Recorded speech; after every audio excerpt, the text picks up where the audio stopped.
Hello,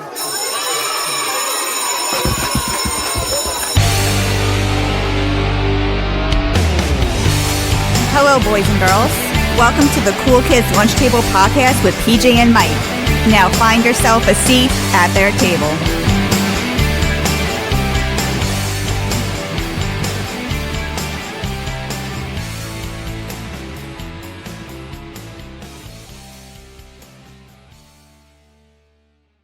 Hey kids, I'm Mike. I'm PJ. And today, PJ and I are going to review Inside Out 2, Twisters, and Beverly Hills Cop Axel F. We have a lot to talk about because we haven't actually recorded in what feels like forever. So we had so many episodes banked up that now we have 3 movies to record, and it's not like anything else important has happened in the world over the last few weeks.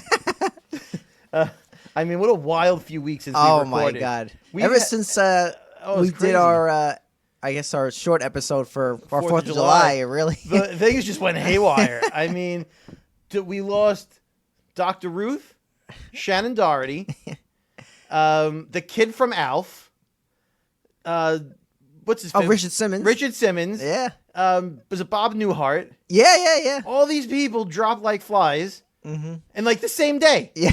And then they were like, let's just try a quick political assassination while we're here. Maybe we'll try to kill a president. And then the current president, he gets COVID. Yeah. I thought COVID was over. And then to top it off, then Microsoft has this giant outage that affected everything. Everything. You know, I work basically for a hospital. My wife does. Oh, you were probably done. It was very you couldn't get much done, man. It was nuts. And then the hospital right down the road from where we record. We always record in the store, in the comic store. About, a minute down the road is one of the biggest hospitals, I guess, on Long Island. Yeah. NUMC. Yep. They lost all their power yesterday. Wow. They blew a fuse. They had to divert emergency calls to other hospitals in the area. They couldn't accept emergency patients because they lost power. Wow. It's been a wild few weeks since we recorded. However, we did manage to see 3 movies, and we're going to review them. Yes. So I'm going to start off, folks, talking about the sequel to Inside Out. This is just simply called Inside Out 2. I love the first one. Yes. I think the first one's great. First one is awesome. The first one, I think like they say, certain things becomes like a part of like our vocabulary. Like core memory now is like it's going to be it's like first right now it's an Urban Dictionary. Eventually it's going to be inside Webster's. So core memory now is a real thing. I always love anger in that movie. Oh, it's my favorite one. Oh yeah. Was it Lewis Black, right? Yes. Yeah. Yes. And I gotta talk about some of the voice actors too. But I'll just start off saying this. I didn't really think we needed a sequel to Inside Out. Probably didn't. But like you, PJ, you always say, but we live in a world where there is a sequel to Inside Out. So that being said, I'll just give you a basic plot summary. This time, Riley, the main character, the first one, she goes through puberty. Okay. Which isn't really that that pops up like in the if you think about the dashboard of in her mind, like a new button is there and it's puberty, and one of her new emotions that she's encountered, the big one is many other new ones, but the main one is, I guess you call it the antagonist, is anxiety. Okay. So, which is fun, and there's different ones too. There's one that's like kind of like teenage like angst, like very like sarcasm is in there, and there's another one that's called like super dark secrets, like ones that you keep like you don't tell anyone, and there's one that's like embarrassment. So, but anxiety takes over Riley and in her mind, and their old school emotions like sadness and joy and anger, they all want to take back control of the mind because anxiety takes over and it leads to negative things. All I can say is it's a good movie. It's a very good movie. I would give it like a 8.5 out of 10. Well, it's very good. That's pretty high. The thing is, though, PJ, and I might be jumping around in this. I'm gonna just to go through it. I think the first one's still better. Usually the first ones are. And this is like one of those weird things where I can't really put my finger on it. It's like I really enjoyed it, but I don't want to watch it again. Even though it was I watched the first one over and over and over, but this one, for some reason, I can't. I mean, if it's on TV, I'll watch it. But you're not seeking it out to watch. Yeah, no one. way, man. Yeah. I don't know what. It's a very good movie, but for some reason, I have no desire to rewatch this. How was the animation? It was solid? Oh yeah, animation is beautiful. All that. I think one of the things I feel like I think the reason why the first one's is better is just more at stake. You know, if you remember, I guess, spoiler alerts. The first one, the main character, she gets so sad and depressed. You know, she's gonna run away from home. She's only like 10 in the movie, whatever, or 9. So this takes place a couple of years then after the she's first probably one. like maybe 13 now. Okay. And this one, I guess the biggest, even though she's encountering anxiety, she goes to like a hockey camp. She's a hockey player, so she's like trying to make new friends. She wants to fit in. I guess the biggest thing at stake is like she's gonna like sacrifice her old friends to try to make new friends, and like you know, she wants to make the team. Right. So like those things are very important, right, in life, but it's not as dramatic as if she's going to run away from home. Right. So there's not that much at stake. She's not going to die. You know what I mean? Yeah, it's not as powerful of a reason to need to have these emotions in check.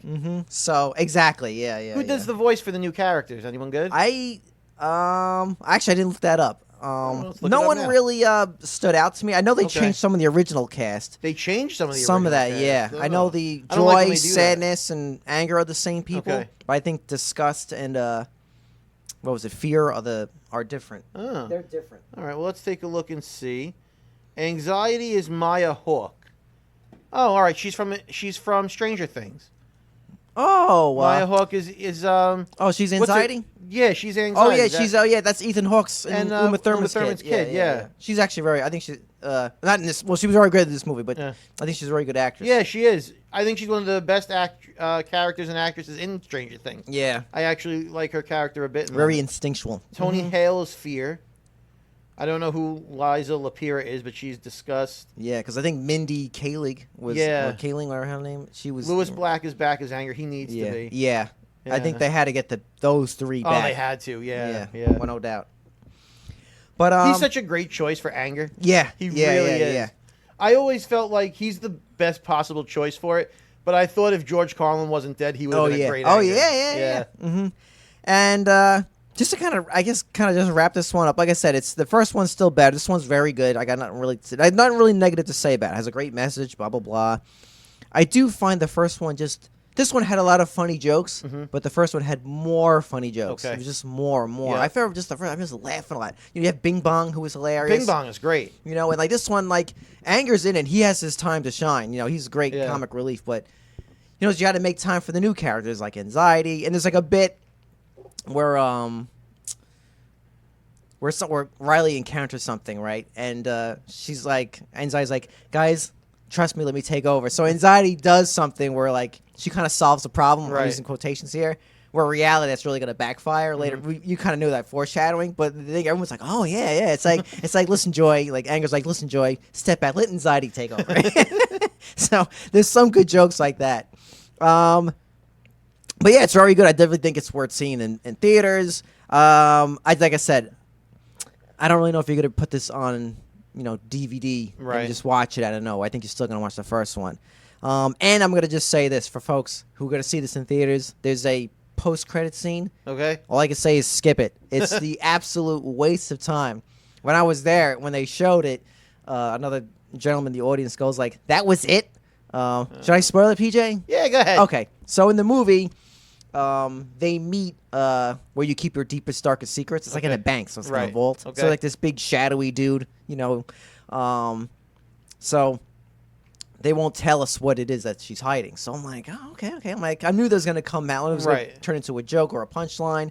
So in the theaters, you know, they don't turn the lights on. Okay, I knew it was post-credit. So when that pops, I'm like, oh, what's going to be that, you know, that character? You're going to find out what, because Joy goes, oh, what did you want, what are you holding in? So I'm thinking like, okay, it's going to either be something serious, like maybe she's, you know, coming out, you know, they're setting up a sequel or something. Yeah, like she's gonna be, you know, gay, or I'm like, or maybe it's gonna Disney. It's always a possibility, right?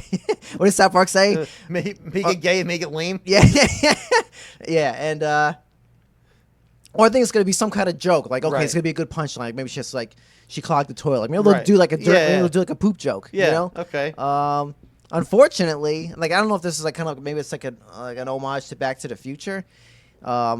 She like burnt the carpet or she spilled something on the carpet, and I was just like, "That's it." Everyone in the theater was like, I thought I was gonna say, I'm like, you're gonna do something like you gotta with that reveal, you gotta do something powerful. It's either gonna be something like it's gotta be a good punchline. It's gotta be a good reason for it. Or either a punchline or a something to bait for a sequel, like her coming out, or she, fought somebody, she cheated. I don't know, but anyway. Don't even bother saying if I watch it on YouTube. I'm sure someone posted it. So probably there already now. So, but very good movie. 8.5 out of 10, very good. That's all I have to say about that. So, PJ, you saw Twisters. I saw Twisters, which is another sequel. It's another sequel to a movie that came out. When did the first one come out? The 90s, right? It had to be the mid 90s. Yeah. And again, I don't know that anyone was asking for a Twister sequel. But we live in a world where there's a Twister sequel. So what are we going to do? Mm-hmm. I saw it last night. It wasn't bad. It wasn't. It was actually much better than I thought it was going to be. None of the original cast comes back. Helen Hunt? Really? No Helen Hunt. Okay. Don't hold your breath for Helen. She's not showing up. I think everyone else in that cast is dead anyway. Right. So, I mean, they couldn't bring back too many people. Because Philip Seymour Hoffman was in it. He's dead. Someone else. Everyone's Phil dead. Baxton's dead. He's dead. They're all dead. So you couldn't bring him back anyway.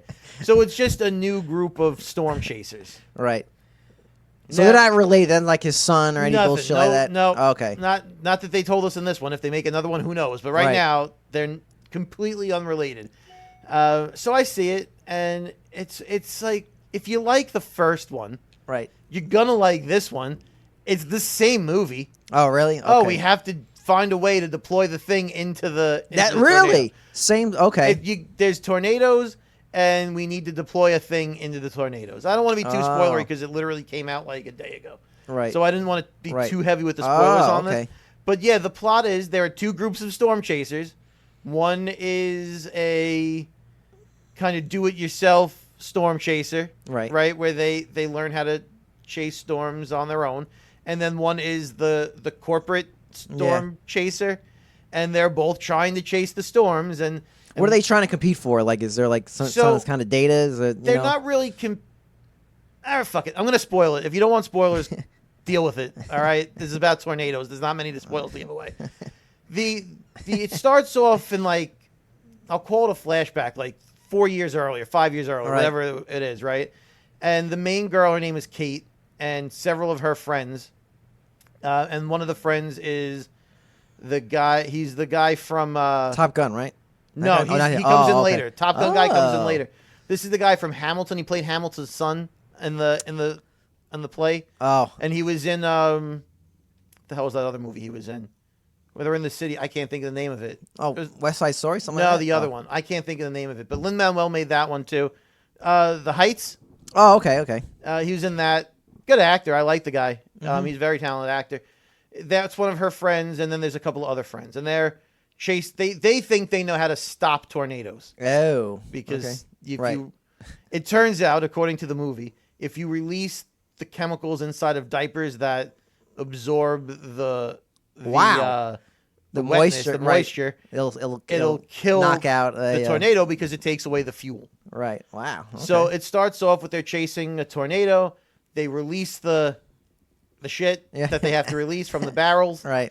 And it doesn't work, and 3 of the 5 of them die in the tornado. Heavy spoilers, guys. I don't know how else to do this. So they flash forward. They're not really friends anymore. She works for the Weather Channel or some shit. Right. And her friend comes back to her eventually, like, we need you to help us chase tornadoes. I have this equipment that I'm working with whoever, and we can really get a really good readings with our new fancy high-tech equipment on tornadoes to get more data about how they're formed and all that shit. And at first she's like, I don't want to come back because everyone I know died. Yeah. And then they convince her to come back for 1 week to chase tornadoes with them for 1 week. Right. So they go back to Oklahoma, and that's where the tornadoes live. And they make it, they sort of pull like a Jaws 4 on you, and you're like, the tornadoes are out to get us. Like, they're not. They're tornadoes. It's personal. It's always coming after Oklahoma. It's not. It's a tornado, guys. It's personal. It's personal. Yeah, it's personal. That tornado's going to get us.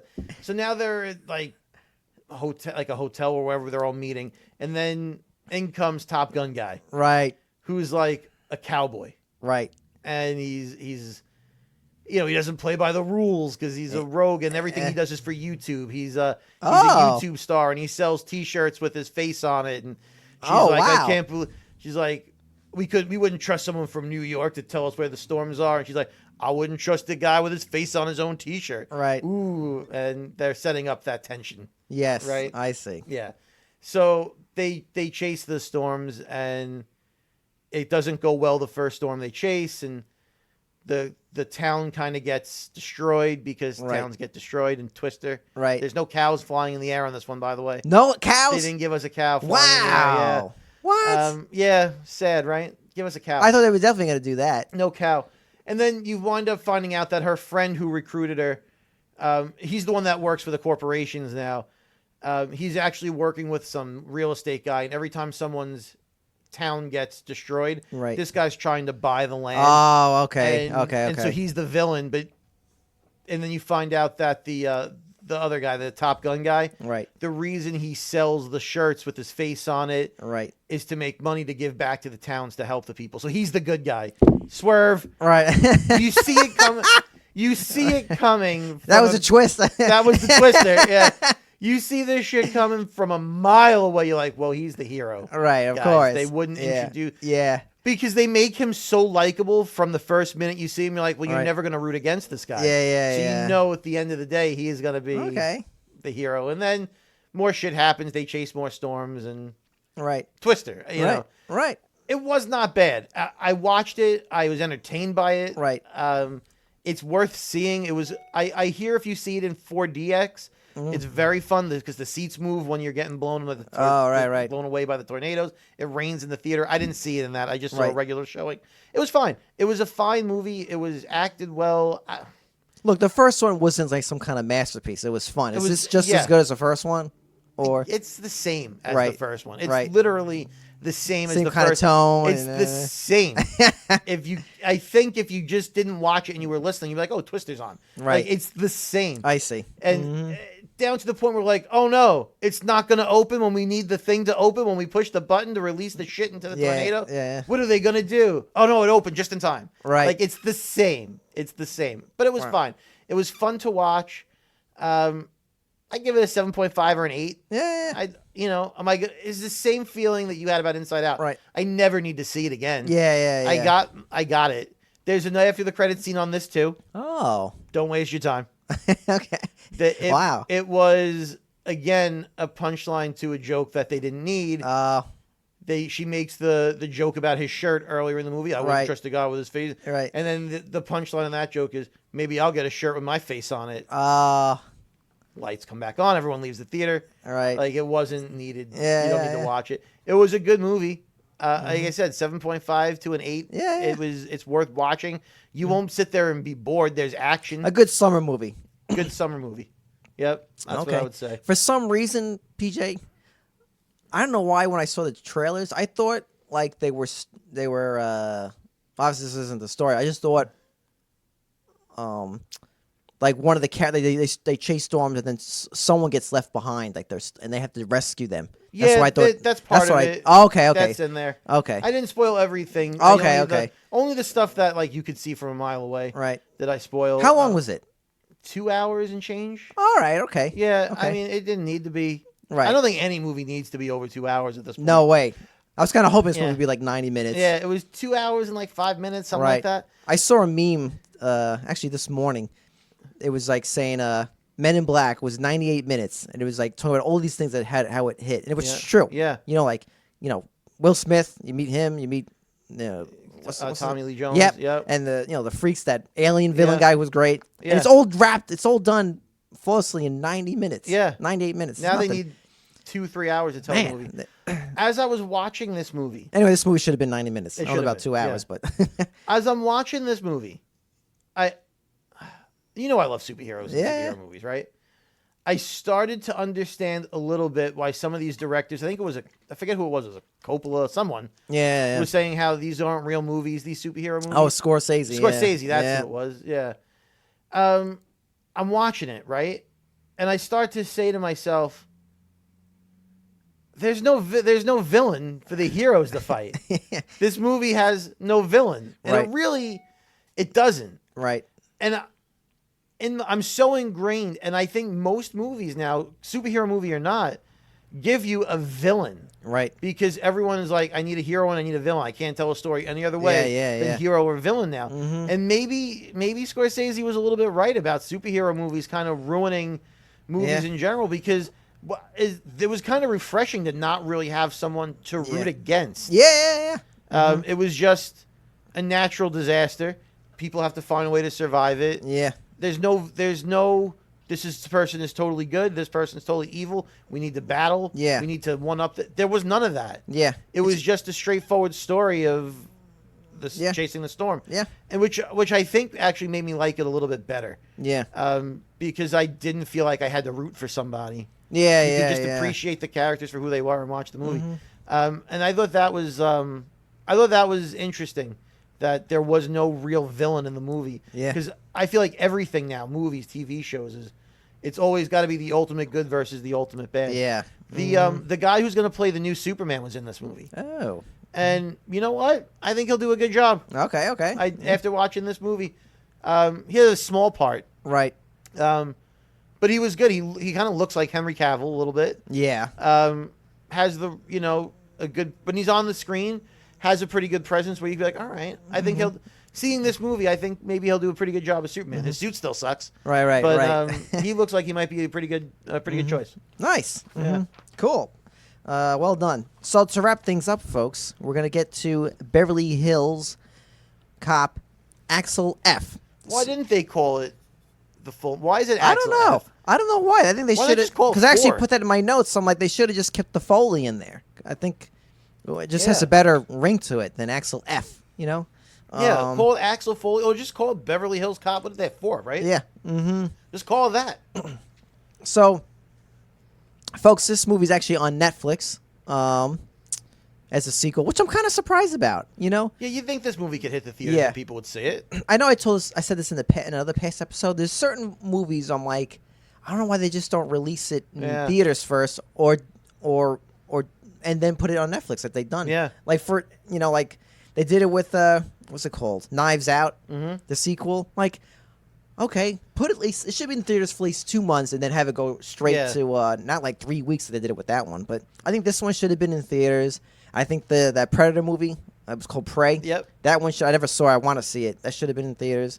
But anyway, it's on Netflix. And when they do this shit, it makes you feel like the studio has no faith in the movie. Yeah, or it's something about it feels cheap about it for some reason. Yep. But I gotta say, it looks like Netflix really put a lot of money into this. Okay. So folks, I'm gonna be real. I haven't seen the original Beverly Hills in like a million years. Yeah. So I can't even really truthfully recall. But what I can say though is I did enjoy them, and out of the first 3, I saw the third one the most because it was always on HBO, and I know that movie gets a lot of hate, and I know I remember looking back, I liked it as a kid. Yeah. It's probably not as good now, but yeah. But all I can say is it still him and Judge Reinhold? Yes. Okay. Well, which I'm going to get into. Okay. So, let me just start with these, and I'll get into the plot. The things I liked about this movie, that it felt nice. I don't know what it is, man. It just felt like an old school. I feel like, man, they don't make movies like this anymore. Just like in terms of like the tone, it seems like the director, I don't have his name, said like, okay, we got to try to keep that 80s vibe. And one of the things, like, look, I'm not like, it's going to sound weird, but I actually like the language and profanity in this. Okay. Because it's just saying like, yo, you bring that shit over here. I know it sounds so like trivial, right? But like, I don't know, we don't have it. It just seemed like the real way people talk. And I feel like today, nothing about even like sensitivity. It just felt like more like, all right, this feels like a comedy, right? Because I feel like I can't remember the last time we actually had a comedy in theaters. I like that. I was gonna say is like when Eddie Murphy is popping off in this film, you're like, yeah, this is why he's the man. Like, okay. And I think the fun and the action's fun overall. It's a little over the top. That's fine. That's what the kind of movie this is.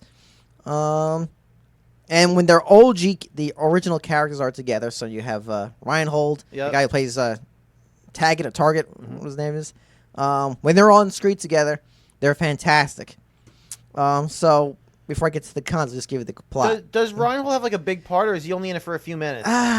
Sadly, only a few minutes. So is it? Maybe he didn't want to do it. I can't imagine he didn't want to. Yeah. Because if you're gonna bring back Beverly Hills Cop, why aren't you giving us both of them? Yeah. That's what people want to see. Right. So I'll give you what happens is,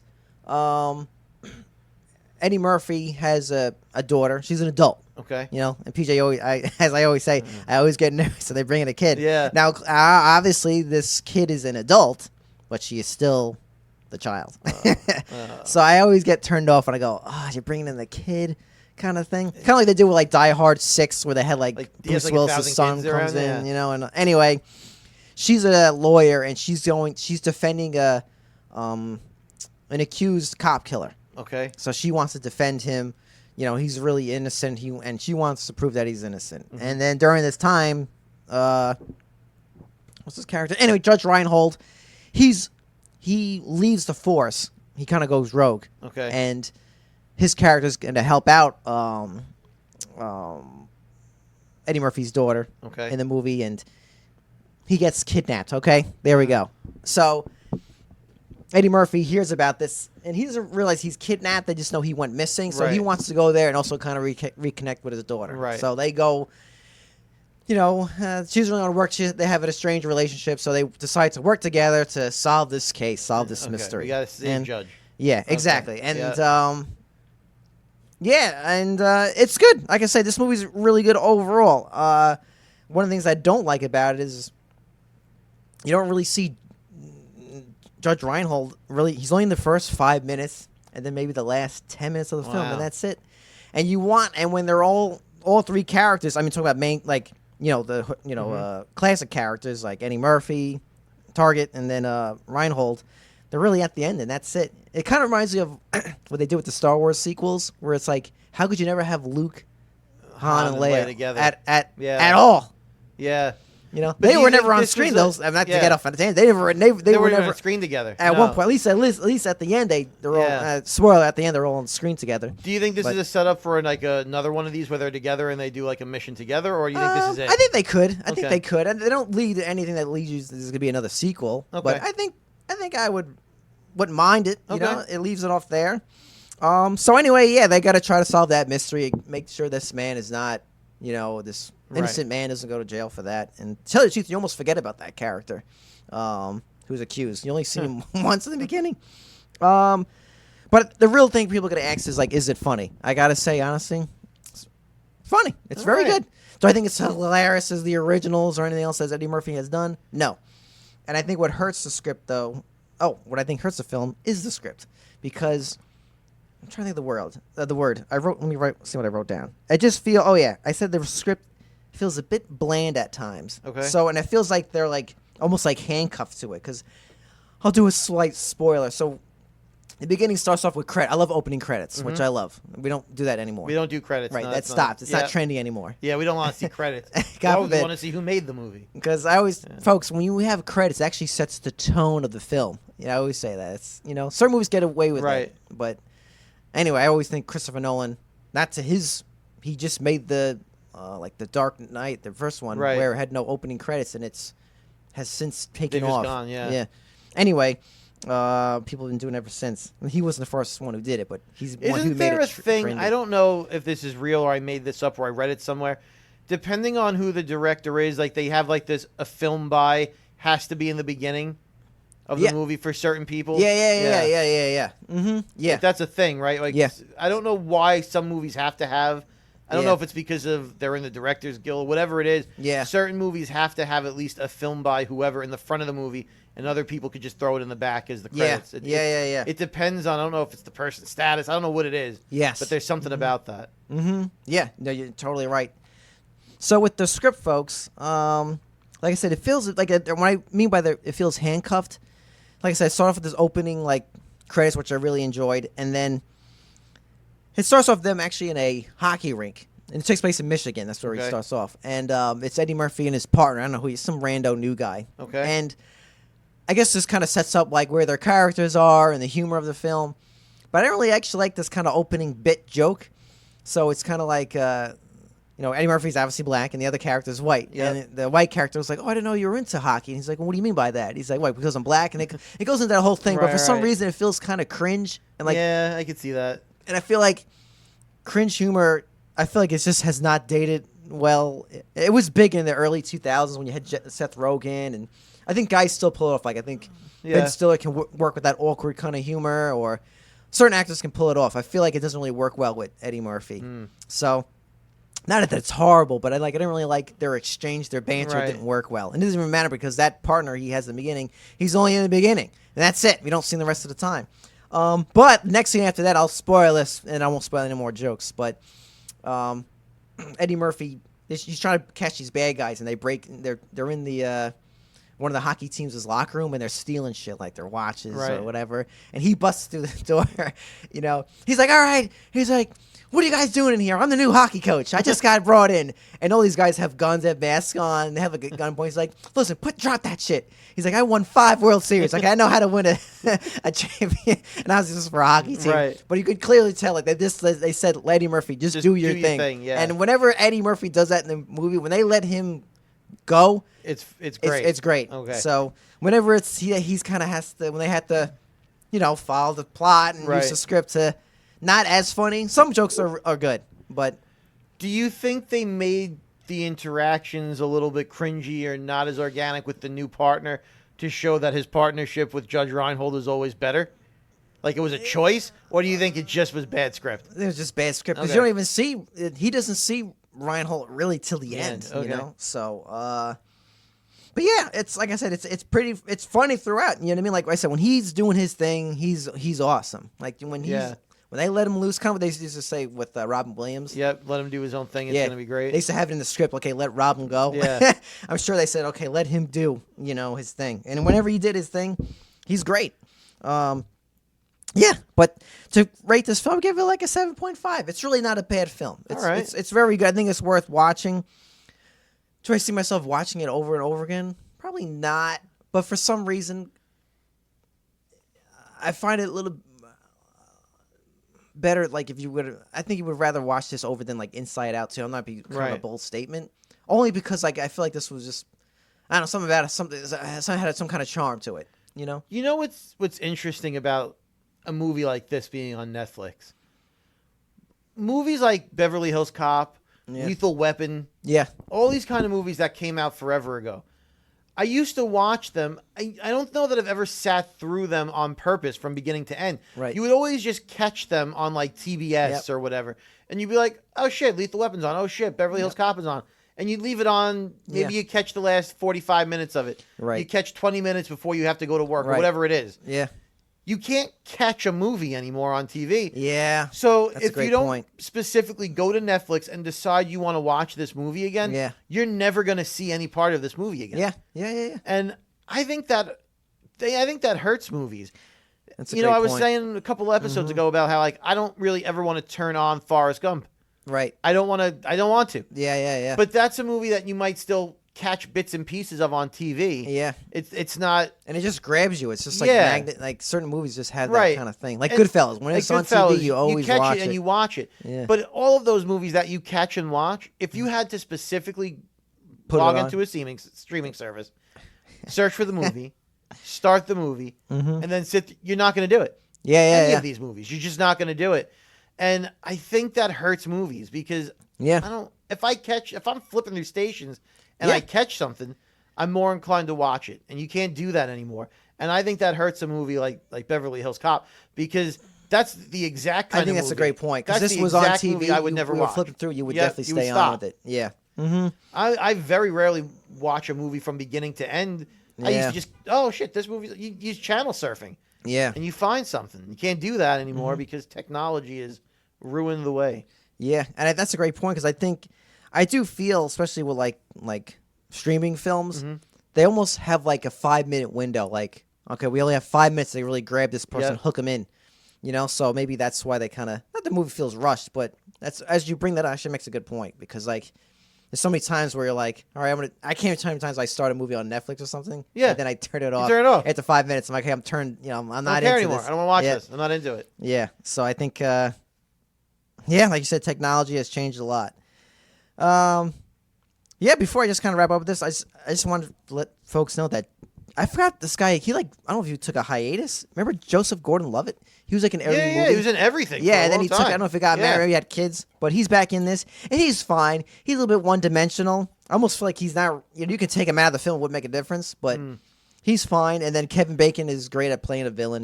And you knew as soon as you saw this guy, you're like, yeah, he's the villain. Spoiler alert, he's the villain, but. But yeah, it's a good movie. Like I said, I think it's definitely worth watching. Definitely short. Definitely take time to watch it. I never saw Coming to America 2. That looked horrendous. I didn't get a chance to watch that one either. That one looked. That's another one where it's like if it was on TV and I caught it, I'd probably watch it. But I'm not logging that one. I didn't even it. like how it looked, like the feel of it.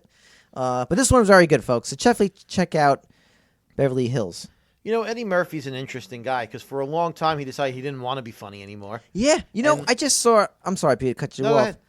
I just saw recently that because he's trying to promote this film that in his earlier work, like in the early '80s, he had that laugh, that laugh, and then he said that comedians were almost impersonating, and then he changed his own laugh, and I feel like what a terrible thing to do. Yeah. Is that like that makes sometimes you laugh at someone's own laugh? Yeah. Like it's almost like I think that's almost a good. They're not making fun of you, bro. I think that's a part of who you are. I think it's a great trait to have. So that's. But I agree. Laugh, He didn't want to be like funny anymore. I understand it's like Jim Carrey, so they want to do their dramatic films, but well, he's going to come back, I'm sure, in the new Shrek as Donkey again. Yes. There's no way he's not going to do that. Yeah. I think that's actually one of his best characters. I love absolutely. Donkey. He turned down. They wanted to do just a solo movie, but he didn't want to do it, which I'm curious why he. I know. I guess I could kind of see it. I could kind of get why. Cause, I mean, Donkey is a great sidekick character, but he's always part of the punchline. The story's not built around him. Mm-hmm. I don't know. Maybe he just felt like doing a whole movie like that. Right. I agree. Work. I would like to see where he came from, though. Yes. Donkey. Like I think if you have like another new character that he's friends with, right, and then he meets Shrek, down the line. Or some shit. I love the Shrek movies. I was excited that they said they were going to do another one. Mm-hmm. And I'm happy Eddie Murphy wants to be funny again because they'll keep doing these things. Yeah, because like I'm trying to think through his career. Like you said, he had all those string of comedies. Then he hit some like love comedies. He did like Boomerang. Yeah. He had what was that one called? Like it was like an action film, Metro. Mm-hmm. He's like a cop, Yeah. And then he had those blunders. But yeah, he was in like Nutty Professor. Yes. Oh, that's a great film. Nutty Professor. Both of them, 1 and 2 are great. Yeah, I think those are great movies. I think those two films are his last really great comedies. And I do like, people don't talk about it enough, is actually Bowfinger. You ever see Bowfinger? Yes, that is a good movie with Steve Martin. That was a really, people forget that's a hidden gem. You know what movie I really liked? And it's actually only a few years old. I'm looking up the year now. It came out like right before the pandemic. 2019, Dolomite. I heard about that. That movie is great. If you get a chance to watch that movie. Is that a drama though, or is it? It's. I guess maybe you want to call it a dramedy. Oh, okay. Because I mean, you do laugh, but it's more of a biography movie about that guy, and there are parts in it that are funny. There are some serious parts in it. He's great in that. Right. Dolomite Is My Name. That's a good movie. But you go through this guy's work, and you're just like, man, if you go back to the beginning, you got to scroll a while to get to the beginning of his work because he's done so much. Coming to America is great. Beverly Hills Cop, great. Yep. Eddie Murphy, his stand-up specials, Delirious and Raw, both of them are great. What else has he been in? Boomerang, like you said. I mean, he's got a great catalog. Yeah. You know what he did that I think doesn't get enough love was a cartoon. It was the PJs. The PJs. I love that show. I love that show, and it doesn't. People forget that it existed. It was only on, I think, for like a season or two. It was a short amount of time. Mm-hmm. I thought that was great, and he did a lot of the voices in that. Yeah, I think. He's a great actor, and I know he had some troubles there in the middle. But I'm always surprised, like. Remember, like Robin Williams, obviously he had his stand-ups like early in his career, then he just became a strictly actor. And then he had his comeback special, the one in Broadway. Yeah. I can't believe Eddie Murphy has not done that. Like, I don't know if he's like intimidated or if he's too out of the game but I'll be like, yo, bro, you definitely got it. Like, I think he doesn't want it. I just think he feels like he's past that part of his career. That's the impression that I get. Well, that sucks. Yeah. I mean, he's always been funny. But those two stand-up specials, Delirious and Raw, both of them. Yeah. Oh, my God, hysterical. Mm-hmm. But so PJ, just to kind of wrap things up, we'll see. Well, I know we did recommendations, but just to do a quick wrap up again, I would recommend Inside Out. See it in theaters. I don't think you're gonna buy it on DVD though. Okay. Or watch it 100 times like the first one. But I definitely recommend it. Very good film. Twisters. Same. I mean, I think if you see it in a theater, you're gonna enjoy it. It's just the practical effects are in there. Right. The tornado is not a practical effect. Yeah, it still looks great. It looks real. You'll enjoy it. I think once you see it once, you're never going to see it again. Yep. And what I was just saying, you're not going to catch this on TV. It's going to go from the theaters to streaming. So you watch it once. Yep. Just watch it once. Go to the theater and watch it. Mm-hmm. And then Beverly Hills, Axel F. Yeah, I recommend it. I think you might revisit it because I think it's just fun seeing Eddie Murphy on screen. And when he's funny, man, he's great. Yeah. But that might be something where if you binge all of the movies, you're like, all right, I'm going to watch the fourth one. Correct. Yeah. Yep. But yeah, I guess we're all recommending all of these films. Yeah, yep. Not a bad one in the bunch. Yep. But yeah, folks, you know the deal. Same time, same table. Have a good one.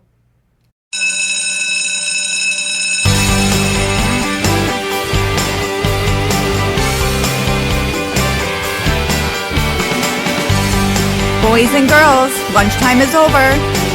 For more information, visit their website at coolkidslunchtable.podbean.com. Follow the boys on all social media platforms. Just search Cool Kids Lunch Table Podcast. Now get to class before you get detention.